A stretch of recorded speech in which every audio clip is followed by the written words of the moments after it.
Hi friends, welcome to JMC food recipes. இன்றைக்கி என்ன பார்க்க போகிறோன்னா, வீட்லேயே இட்லி பொடி எப்படி செய்யலாம்னு பார்க்கலாம். இட்லி பொடி செய்ய தேவையான பொருட்கள் என்னென்னு பார்க்கலாம்.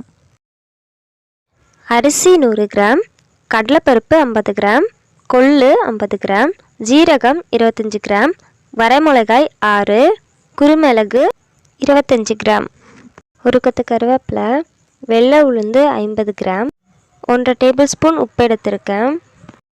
இந்த டீஸ்பூனில் 2 ஸ்பூன் பெருங்காய பொடி எடுத்திருக்கேன். இட்லி பொடி எப்படி செய்கிறதுன்னு பார்க்கறதுக்கு முன்னாடி ஜேஎம்சி ஃபுட் ரெசிபீஸ் சேனலை லைக் பண்ணிடுங்க, சப்ஸ்கிரைப் பண்ணிடுங்க, அப்படியே பக்கத்தில் இருக்க பெல் பட்டனையும் கிளிக் பண்ணிடுங்க. அடுப்பில் ஒரு பாத்திரம் வச்சுக்கோங்க. பாத்திரம் நல்லா ஹீட் ஆனதும் நம்ம எடுத்து வச்சுருக்கிற 100 கிராம் அரிசி ஆட் பண்ணிக்கலாம். அரிசி நல்லா பொரிஞ்சு வர நல்லா வறுத்து எடுத்துக்கோங்க. இட்லி பொடியை ரேஷன் அரிசியில் கூட செய்யலாம். அரிசி நல்லா வறுந்து வந்துடுச்சு. இப்போ நம்ம இதை எடுத்துகிட்டு பேலன்ஸ் இருக்க ஒவ்வொன்றையும் இதே மாதிரி வறுத்து எடுத்துக்கலாம். அடுத்ததாக நம்ம எடுத்து வச்சுருக்கிற 50 கிராம் கடலைப்பருப்பை ஆட் பண்ணி நல்லா வறுத்து எடுத்துக்கலாம்.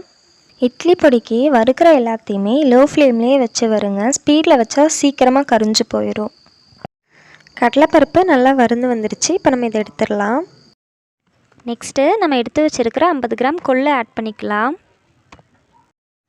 இது கூடவே எள்ளையும் சேர்த்து வறுத்துக்கோங்க. நான் இன்றைக்கி எள் யூஸ் பண்ணாமல் பண்ணியிருக்கேன். கொள்ளு நல்லா வறுந்து வந்துருச்சு. இப்போ நம்ம இதை எடுத்துடலாம். அடுத்ததாக நம்ம எடுத்து வச்சுருக்கிற 50 கிராம் உளுந்து ஆட் பண்ணிக்கலாம். உளுந்தை நல்லா வறுத்து எடுத்துக்கலாம். உளுந்து நல்லா பொன்னிறமாக வறுந்துருச்சு. இப்போ நம்ம இதை எடுத்துடலாம். நெக்ஸ்ட்டு நான் எடுத்து வச்சுருக்கிற 6 வரமிளகா, ஒரு கொத்து கருவேப்பிலையும் ஆட் பண்ணிக்கிறேன். காரம் கம்மியாக சாப்பிட்றவங்க ஒரு 3 மிளகா மட்டும் எடுத்துக்கோங்க. மிளகாயும் கருவேப்பிலையும் நல்லா வறுந்துடுச்சு. இப்போ நம்ம இதை எடுத்துடலாம். நெக்ஸ்ட்டு நான் எடுத்து வச்சுருக்கிற குருமிளகையும் ஜீரகத்தையும் ஆட் பண்ணிக்கிறேன். நான் 25 கிராம் குருமிளகு எடுத்திருக்கேன். காரம் கம்மியாக சாப்பிட்றவங்க குருமிளகு கொஞ்சம் கம்மியாகவே எடுத்துக்கோங்க. குருமிளகு ஜீரகமும் நல்லா வறுந்து வந்துடுச்சு. இப்போ நம்ம அடுப்பை ஆஃப் பண்ணிடலாம்.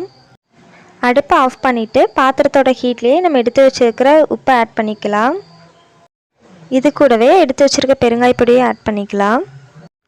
வறுத்த எல்லாத்தையும் ஒரு பிளேட்டில் போட்டு ஆற வச்சுட்டேன். இப்போ இது மிக்ஸி ஜாருக்கு ட்ரான்ஸ்ஃபர் பண்ணிடலாம். எல்லாத்தையும் மிக்ஸி ஜாருக்கு ட்ரான்ஸ்ஃபர் பண்ணியாச்சு. இப்போ நம்ம இதை அரைச்சி எடுத்துக்கலாம். இட்லி பொடி நல்லா நைஸாக அரைச்சி எடுத்தாச்சு. இப்போ இதை நம்ம பிளேட்டுக்கு ட்ரான்ஸ்ஃபர் பண்ணிடலாம். இட்லி பொடியை நீங்கள் 1 மந்த் வரை ஸ்டோர் பண்ணி வைக்க முடியும். இட்லி பொடி ரெடி ஆயிருச்சு. தேங்க்ஸ் ஃபார் வாட்சிங். ஜேஎம்சி ஃபுட் ரெசிபீஸ் சேனலுக்கு சப்போர்ட் பண்ணுங்கள்.